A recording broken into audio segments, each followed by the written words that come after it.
Emma, capítulo 53. Todos los amigos de la señora Weston tuvieron una gran alegría con su feliz alumbramiento, y para Emma, a la satisfacción de saber que todo había ido perfectamente bien, se añadió la de que su amiga hubiese sido madre de una niña. Ella había manifestado sus preferencias por una señorita Weston.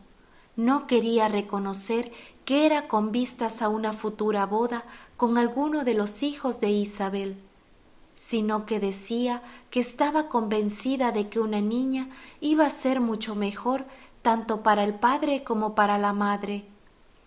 Sería una gran ilusión para el señor Weston, que empezaba a envejecer, y 10 años más tarde, cuando el señor Weston tuviera ya una edad más avanzada, vería alegrado su hogar por los juegos y las ocurrencias, los caprichos y los antojos de aquella niña que pertenecería propiamente a la casa.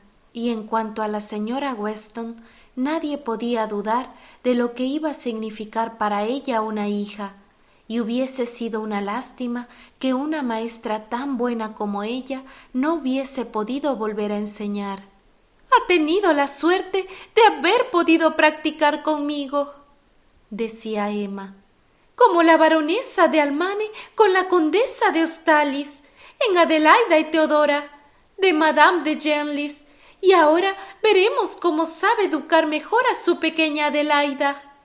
«Ya verá», replicó el señor Knightley, «cómo le consentirá incluso más de lo que le consentía a usted, y estará convencida de que no le consiente nada.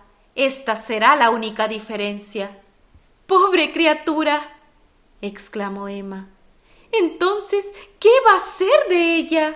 «No hay que alarmarse mucho. Es el destino de millares de niños. Durante su niñez estará muy malcriada, y a medida que vaya creciendo se corregirá a sí misma. Ya no soy severo con los niños mimados, mi querida Emma.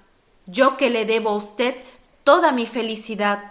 ¿No sería una ingratitud monstruosa ser severo para con los niños mimados?».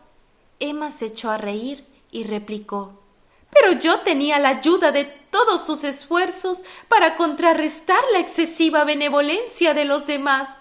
Dudo que sin usted, solo con mi sentido común, hubiese llegado a enmendarme». «¿De veras? Yo no tengo la menor duda. La naturaleza le dotó de inteligencia. La señorita Taylor le inculcó buenos principios.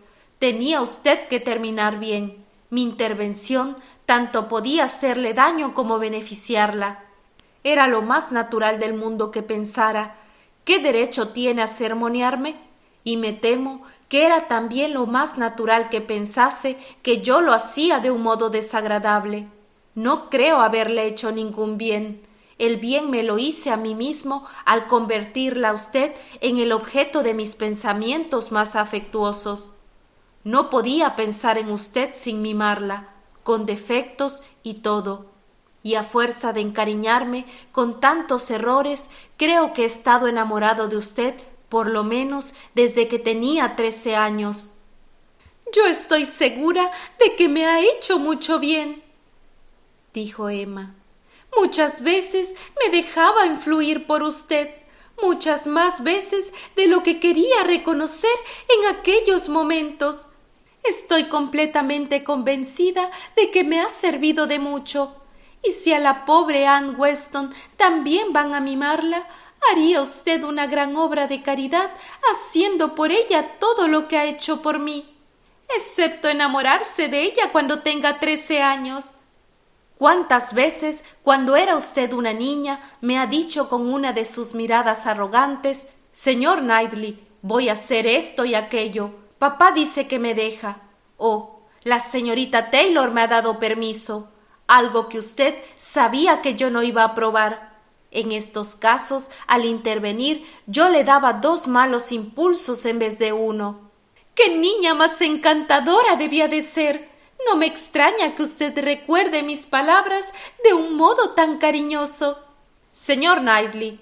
Siempre me llamaba señor Knightley, y con la costumbre dejó de sonar tan respetuoso, y sin embargo lo es. Me gustaría que me llamara de algún otro modo, pero no sé cómo. Recuerdo que una vez, hace unos 10 años, en una de mis encantadoras rabietas, le llamé George. Lo hice porque creí que iba a ofenderse, pero como usted no protestó, nunca más volví a llamarle así. ¿Y ahora no puede llamarme George? Oh, no, imposible. Yo solo puedo llamarle señor Knightley. Ni siquiera le prometo igualar la elegante concisión de la señora Elton llamándole señor K. Pero le prometo, añadió enseguida riéndose y ruborizándose al mismo tiempo, le prometo que le llamaré una vez por su nombre de pila. No puedo decirle cuándo, pero quizá sea capaz de adivinar dónde, en aquel lugar en el que dos personas aceptan vivir unidos en la fortuna y la adversidad. Emma lamentaba no poder hablarle con más franqueza de uno de los favores más importantes que él, con su gran sentido común, hubiese podido hacerle, aconsejándole de modo que le hubiese evitado incurrir en la peor de todas sus locuras femeninas, su empeño en intimar con Harriet Smith. Pero era una cuestión demasiado delicada, no podía hablar de ella. En sus conversaciones solo muy raras veces mencionaban a Harriet. Por su parte, ello podía atribuirse simplemente a que no se le ocurría pensar en la muchacha, pero Emma se inclinaba a atribuirlo a su tacto y a las sospechas que debía de tener por ciertos detalles, de que la amistad entre ambas amigas comenzaba a declinar. Se daba cuenta de que en cualquier otra circunstancia era lógico esperar que se hubiesen carteado más y que las noticias que tuviera de ella no tuviesen que ser exclusivamente, como entonces ocurría, las que Isabel incluía en sus cartas. Él también debía haberlo advertido. La desazón que le producía el verse obligada a ocultarle algo era casi tan grande como la que sentía por haber hecho desgraciada a Harriet. Las noticias que Isabel le daba acerca de su invitada eran las que cabía esperar. A su llegada le había parecido de mal humor, lo cual le pareció totalmente natural teniendo en cuenta que les estaba esperando el dentista. Pero una vez solucionado aquel contratiempo, no tenía la impresión de que Harriet se mostrara distinta a como ella la había conocido antes. Desde luego, Isabel no era un observador muy penetrante.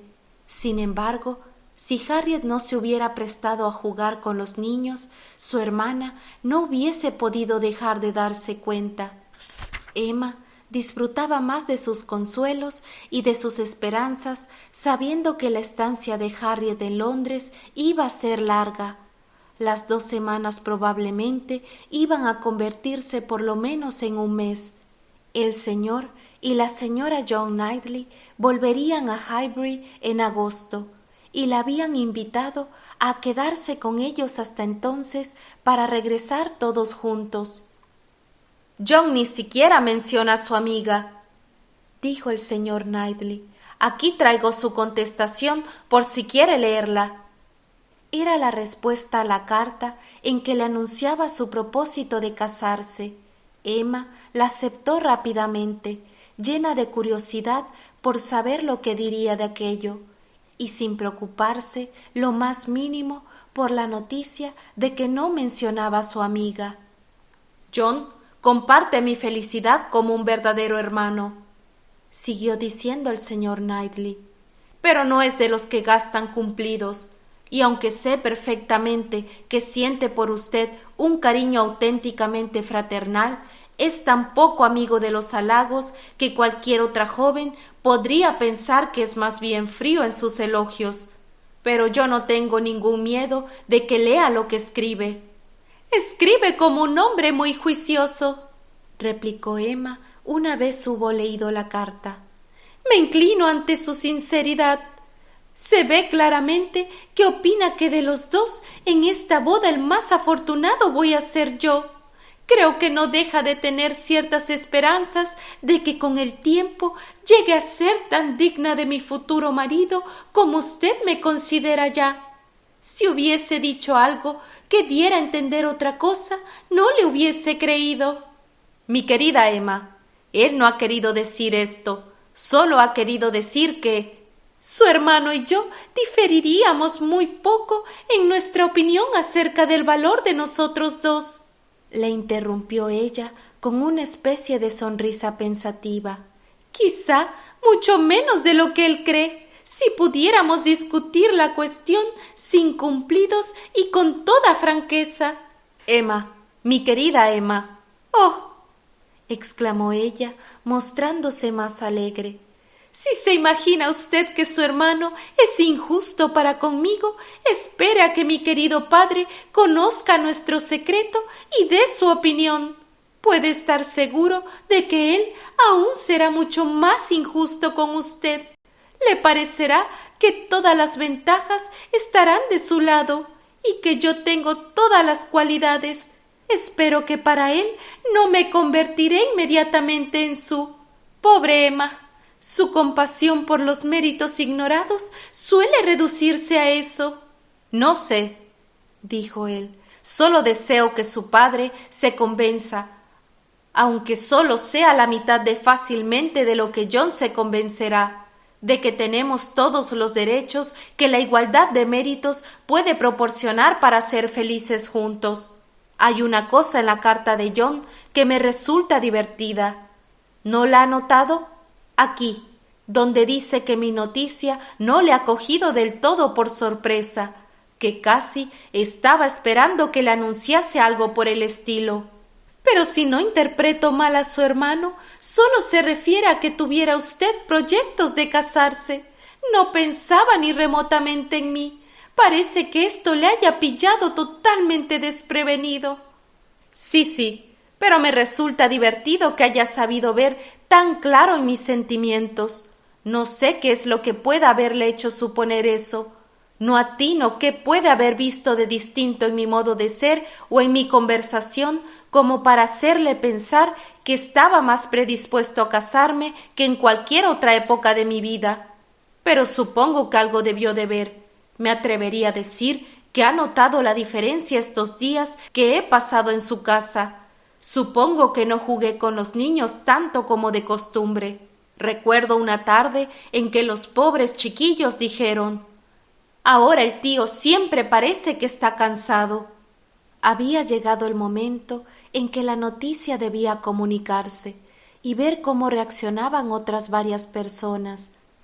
Tan pronto como la señora Weston se hubo repuesto lo suficiente como para recibir la visita del señor Woodhouse, Emma, pensando que los persuasivos argumentos de su amiga podían influir favorablemente en su padre, decidió dar primero la noticia en su casa y luego en Randalls. Pero ¿cómo iba a ser aquella confesión a su padre? Había resuelto decírselo cuando el señor Knightley estuviera ausente, o cuando su corazón no pudiera guardar por más tiempo el secreto y se viera forzado a revelarlo. Entonces preveía la llegada del señor Knightley al poco rato, y él sería el encargado de completar la labor de convencimiento iniciada por ella. Tenía que hablar, y hablar además de un modo alegre. No debía emplear un tono melancólico, dando la impresión de que era como una desgracia para él. No debía parecer que Emma lo considerase como un mal para su padre. Haciéndose fuerte, le preparó, pues, para recibir una noticia inesperada, y luego, en pocas palabras, le dijo que si él le concedía su consentimiento y su aprobación, lo cual no dudaba que él otorgaría sin inconvenientes, ya que ello no tenía otro objeto que hacerles más feliz a todos, ella y el señor Knightley pensaban casarse. De este modo, Hatfield contaría con un habitante más, una persona que era la que su padre más quería, como ella sabía perfectamente, después de sus hijas y de la señora Weston. Pobre hombre, de momento tuvo un susto considerable e intentó disuadir a su hija por todos los medios.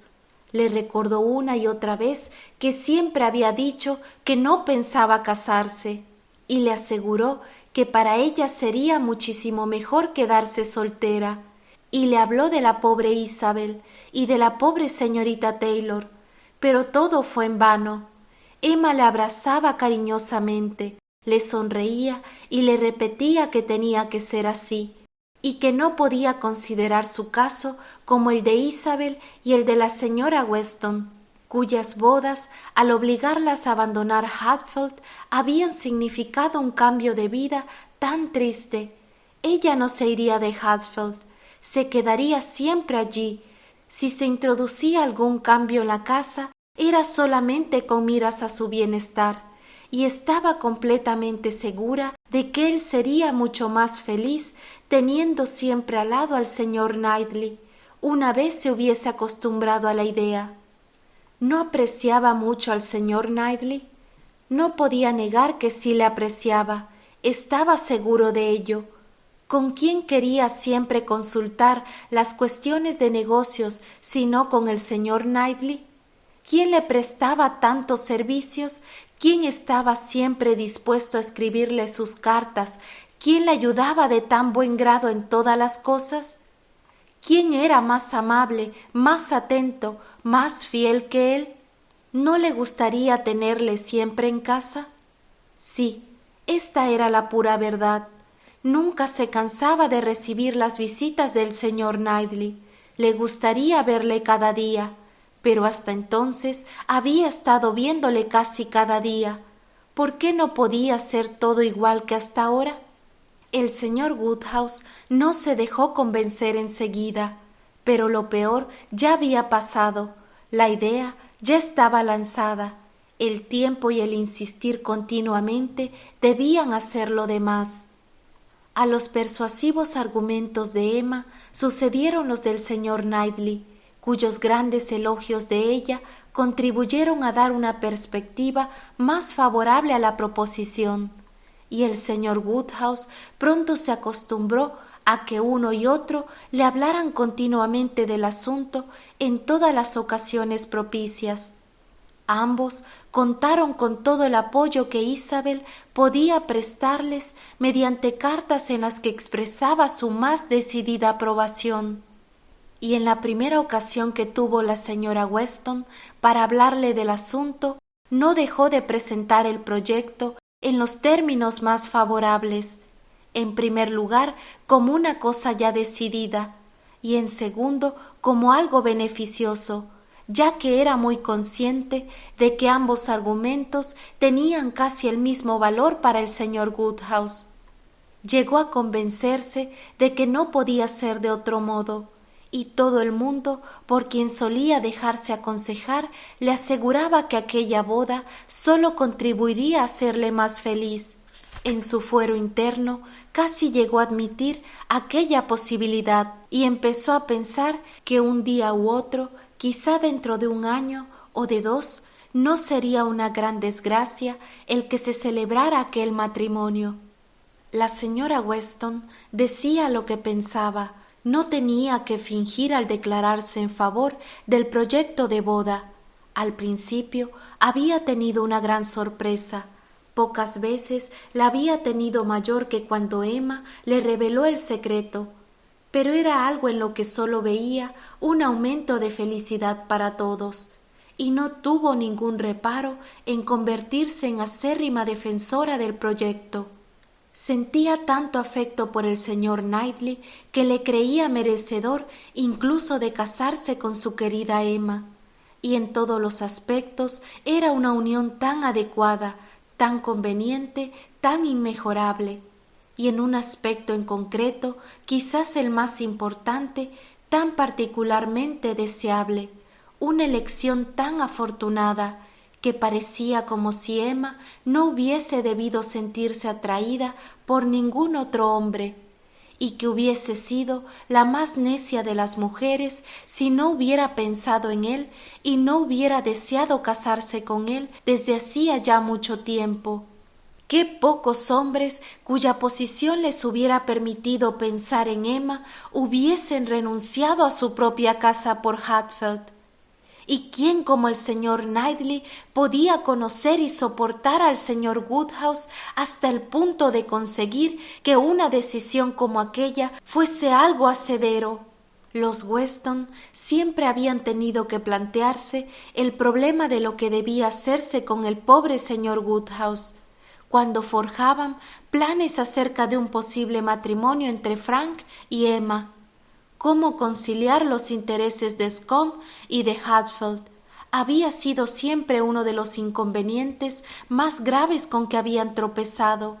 El señor Weston no solía darle tanta importancia como su esposa, pero, con todo, nunca había sido capaz de solucionar la cuestión sino diciendo: «Esas cosas se solucionan solas, ellos ya encontrarán el modo de resolverlo».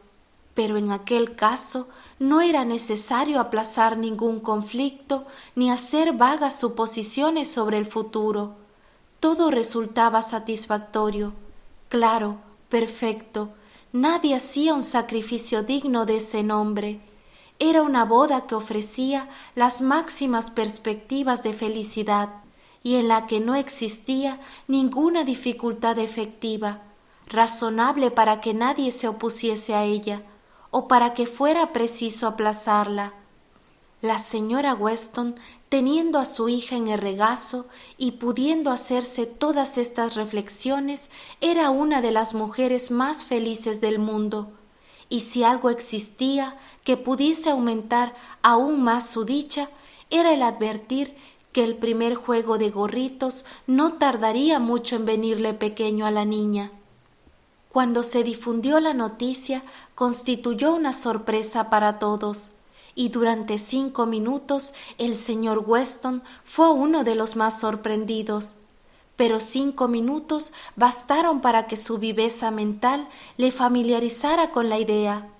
Enseguida vio las ventajas de aquella boda, y su alegría no fue inferior a la de su esposa, pero no tardó en olvidar el asombro que le había producido la noticia, y al cabo de 1 hora casi estaba a punto de creer que él siempre había imaginado que acabaría ocurriendo una cosa así. «Supongo que tiene que ser un secreto», dijo. «Esas cosas siempre tienen que ser un secreto, hasta que uno se entera que todo el mundo las sabe. Solo quiero saber cuándo se puede hablar de la boda. No sé si Jane tendrá alguna sospecha».